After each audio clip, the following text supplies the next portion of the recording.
بسم اللہ الرحمن الرحیم الحمدللہ رب العالمین والصلاة والسلام علی سید الانبیاء والمرسلین۔ آج کا موضوع بہت خاص ہونے والا ہے، کیونکہ آج کے موضوع کے اندر اس بات کو ڈسکس کیا جائے گا کہ اللہ رب العزت نے لواطت کے بارے میں کتنا سخت حکم فرمایا، اور اس کے پیارے رسول صلی اللہ علیہ وآلہ وسلم نے وہ لوگ جو لواطت کے اندر شامل ہیں، جو لوگ لوٹی ہیں، ان کے بارے میں کتنا سخت ارشاد فرمایا۔ اور صحابہ کرام اور تابعین تبع تابعین کے حوالے سے ہم کو جو واقعات ملتے ہیں کہ جو لوگ لواطت کرتے ہیں، لواطت کے اندر شامل ہیں۔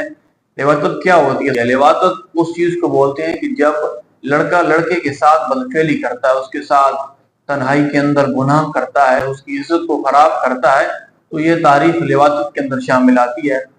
اب بات کرتے ہیں کہ اللہ کے رسول صلی اللہ علیہ وآلہ وسلم نے لوطی کے بارے میں کیا ارشاد فرمایا۔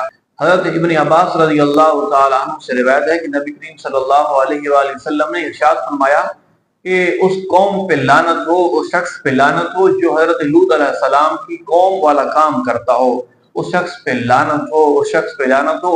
یہ الفاظ نبی کریم صلی اللہ علیہ وآلہ وسلم نے 3 بار ارشاد فرمایا اپنی زبان مبارک سے۔ اگر آپ میں سے کوئی آدمی اس فعل کے اندر مبتلا ہے، جس کو لڑکوں کا شوق ہے، لڑکوں کے ساتھ دوستی لگانے کا شوق ہے، ان کی خوبصورتی کا شوق ہے، اس کا دل چاہتا ہے کہ میرے ساتھ کوئی خوبصورت لڑکا ہو، میرا کوئی دوست ایسا ہو جو خوبصورت ہو، اس کے ساتھ میری دل لگی ہو، میں باتوں کے ساتھ، میں ہاتھوں کے ساتھ، میں آنکھوں کے ساتھ اس کا مزہ لے سکوں اور لوگوں کو دکھا سکوں کہ میرا دوست ہے، وہ بہت خوبصورت ہے، اس کی سفید پن بہت زیادہ ہے، اس کا چمڑا بہت زیادہ سفید ہے۔ میرے دوستو، اس کے اندر کوئی فائدہ نہیں ہے۔ اس کے اندر ایک تو بات یہ ہے کہ اپنی صحت بھی خراب کرنی ہے، دوسرا اللہ رب العزت کی لعنت کا مستحق بھی ہونا ہے، نبی کریم صلی اللہ علیہ وآلہ وسلم کی لعنت کا مستحق بھی ہونا ہے۔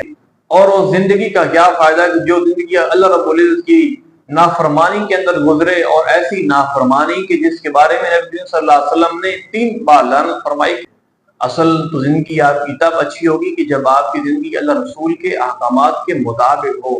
اس زندگی کا سکون نہیں ہوتا جس زندگی کے اوپر، جس لائف کے اوپر اللہ کے رسول صلی اللہ علیہ وسلم لعنت فرمائیں۔ اس میں دوستو، اگر آپ اس چیز کے اندر مبتلا ہیں تو اپنے آپ کو نکالیے۔ میں آپ کو ایک اور حدیث مبارک سناتا ہوں۔ حضرت جابر رضی اللہ تعالیٰ عنہ سے منقول ہے کہ نبی کریم صلی اللہ علیہ وآلہ وسلم نے ارشاد فرمایا کہ میں اپنی امت پر خوف رکھتا ہوں۔ میں اپنی امت پر کس بات پر خوف رکھتا ہوں؟ میں اس بات کا خوف رکھتا ہوں کہ وہ کہیں قوم لوط والے عمل کے اندر مبتلا نہ ہو جائے۔ میرے دوست، اپنے آپ کے اندر اللہ رب العزت کا خوف مانگ۔ اگر آپ کے دل کے اندر اللہ پاک کا خوف نہیں ہے تو اللہ پاک کا خوف مانگ، اللہ سے ڈر جا۔ یہ زندگی چند دن کی زندگی ہے۔ اگر یہ سوچو گے کہ یار ابھی میں یہ کام کر لوں گا، پھر بعد میں معافی مانگ لوں گا، اللہ پاک بڑا رحیم ہے، اللہ بہت مہربان ہے، ابھی میں یہ کام کر لوں، ابھی تو جوانی ہے، ابھی تو میں خوبصورت لڑکوں کے ساتھ دوستیاں لگا لوں، ان کا فائدہ لے لوں، ان کی زندگی تباہ کر لوں، ان کی زندگی تباہ کرنے کے بعد ان کی ویڈیو بنا لوں، لوگوں کے درمیان فیمس ہو جاؤں۔ یہ چند دن کا مزہ ہوتا ہے، یہ چند دن کی عیش و عشرت، یہ چند دن کا فیمس پن ہوتا ہے، لیکن بعد کے اندر اس کا نقصان بہت زیادہ ہوگا۔ ابھی سے اپنی زندگی کو سنوار لو، ابھی سے اپنے آپ کو بچا لو ان کاموں سے، کیونکہ یہ وقتی فائدہ ہوتا ہے۔ یہ چند منٹ کا، یہ چند عمر کا، یہ چند سالوں کا، یہ چند مہینوں کا سکون ہوتا ہے، اس کے بعد ضلالت ہی ہوگی، اس کے بعد بے سکونی ہوگی۔ اور خاص کر اور ایک اور حدیث پاک کے اندر آتا ہے کہ اللہ پاک اس بندے کو روز قیامت جب حساب کتاب ہوگا تو اس کو تمام لوگوں کے درمیان لے کے آئیں گے، اور اس کا گناہ بتایا جائے گا کہ یہ ایسا آدمی ہے جو اس قوم لوط والے عمل کے اندر مبتلا تھا، جو لڑکوں کے ساتھ بدفعلی کرتا تھا، اور اس کی شرمگاہ سے ایسی بدبو آئے گی کہ تمام لوگ اس کو برا سمجھیں گے، کہ وہ کہیں گے کہ یا اللہ یہ کیسی بدبو ہے۔ تو اللہ پاک فرمائے گا، اس کے فرشتے فرمائیں گے یہ زانی کے شرمگاہ کی بدبو ہے۔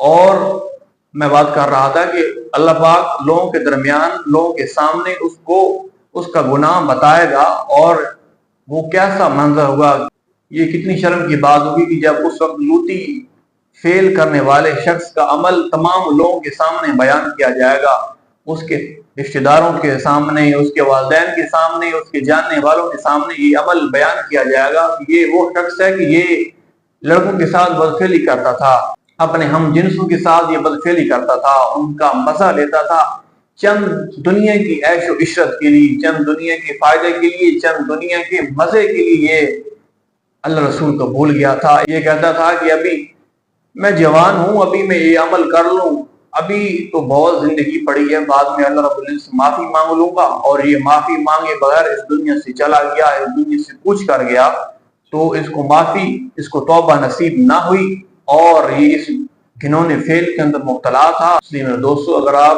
اس وقت کی شرمساری سے بچنا چاہتے ہیں تو اپنے آپ کو سنبھال لیجئے۔ یہ وقت ہے، یہ زندگی ہے، زندگی کے اندر سب نے جانا ہے، یہ کام سب چھوڑیے، اس کام کے اندر کوئی فائدہ نہیں ہے۔ دعا ہے کہ اللہ پاک آپ کو اور مجھ کو ان برے فعل سے، اس گھنونے فعل سے بچنے کی توفیق عطا فرمائے، اور ایک خوشگوار زندگی گزارنے کی توفیق عطا فرمائے۔ آئی ہوپ کی ویڈیو آپ کو پسند آئی ہوگی تو لائک کریں، دوستوں کے ساتھ شیئر کریں۔ ملتے ہیں نیکسٹ ویڈیو کے ساتھ، اپنا بہت سا خیال رکھیے، اللہ حافظ۔